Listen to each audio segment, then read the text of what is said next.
Are we in? Yes. All right, it's February 5th, and this is our mentor meeting about, where's the title of this chapter? BIPs. Yeah, it is all about BIPs and behavior management again.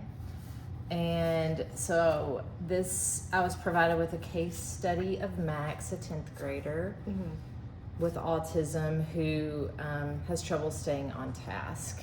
And so first I had to give a background about him and really no big behaviors. I think this just interferes with his independent work. Okay. He looks out the window and he looks at pictures in the room. Everything good with that camera? Yep. Okay. So basically, it was I kind of did an FBA based on this stuff as well, as much information as we had. And so then I have they gave me a hypothetical BIP that I was supposed to look at, how is the data collected? How, what do you think about how he should be monitored and all that? And I used a lot of the stuff that we use here because I think that's just the easiest. Yeah.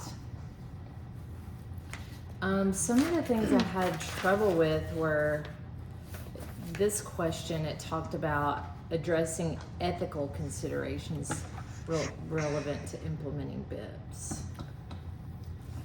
Student dignity, confidentiality, and autonomy. So, the first thing that comes to my mind with that is how old is he? 15? If he's 15 and in a gen ed class, Yes. I think it's more so how do we not make him stand out from this? How do you keep it so confidential, but then he knows what's going on, but others don't, just so he's not singled out. Yeah, and embarrassed or singled out. Yeah. So the confidentiality, I don't know how you can really do that. I guess you just don't discuss it with other students around. Yeah, it would be a check-in before class or after class or something like that, or even if it's a log that he has to send home every day, or if he has to take it home every day or something like that. Yeah. There could be a system where there's a specific spot where his logs are at, and you fill it out, you put it a mailbox system kind of like that. Yeah. That's what I would do. There was another part, one part of the tokens, or maybe no, it was a rule card is what they called it. And it looks like this, and this sits on the desk. So I'm guessing the teacher could just walk by and point at it if they notice.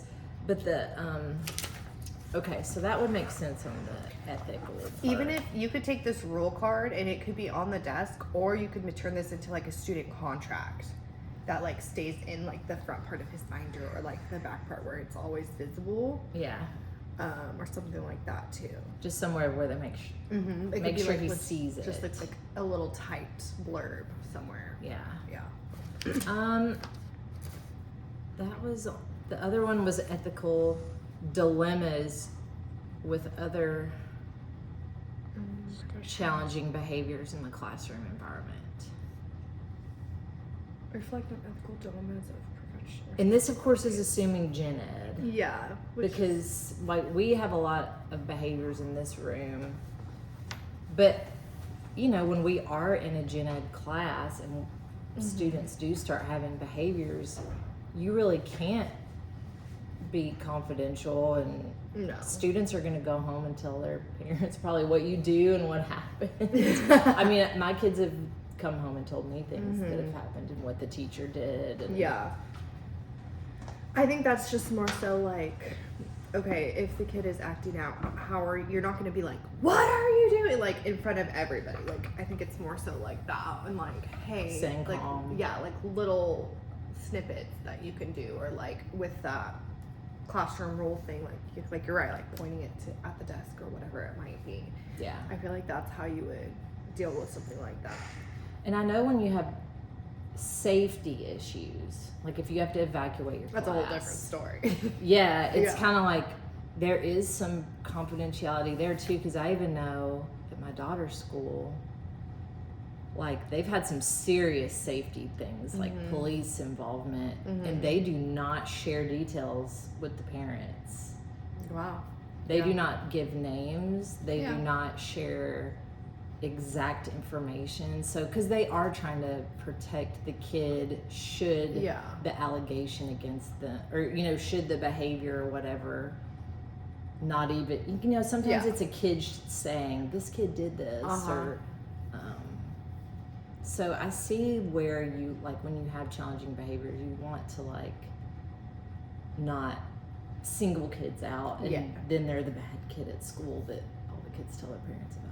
But it is kind of hard because you also have to address safety issues, and you also have to keep things moving in your class. I'm assuming if you're a gen ed Yeah.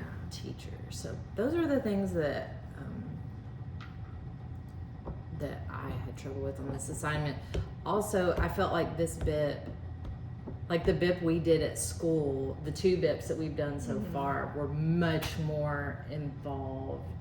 And like you said, that new training that Knox County did, like it gives you, this is what should be in this section of the Yeah. BIP. And I think it's more so like this scenario wouldn't have a bib for us. Like, I mean, we have kids that look out the window all the time. But it's Yeah. not impeding the learning of them. Like, we maybe do build it like an FBA, but it wouldn't, I don't know if there would be a bib with it. Like definitely could try this intervention without a BIP. Yeah. Right? And that's what you're supposed to do, is you're supposed to like prove what you've tried first, and if none of those interventions are working, and then you would go into that. So I mean, not to say that that wasn't the case with this, but like you're saying, this is not like this particular behavior. would it be something that we would see? Like you'd have, because you'd have to do an FBA first before you get this Yeah. BIP. Yeah. What's the most mild thing you've ever seen a BIP for? Is that a hard question? Yeah. I mean, usually it's stuff that's pretty big, from what I've seen. Yeah. I mean, honestly, Like really disruptive stuff is what yeah, I've seen. yeah, and that's kind of what the bibs are for. Like, I think, Like nothing else has worked. yeah, I think like the kiddo that has a bib in here is probably the most mild, which is like not mild at all. Okay. I feel good about BIPs, and even now, even seeing the BIPs we've done, I think that new training or whatever is that whatever it is that got that stuff on the BIP is It's good. like, because like that research I was telling you about, how I had to find peer reviewed journals, and the main thing was teachers or people are not trained to do them that are doing them. Yeah. And so Knox County is at least looking at that and trying to fix that. I Okay. think that's it.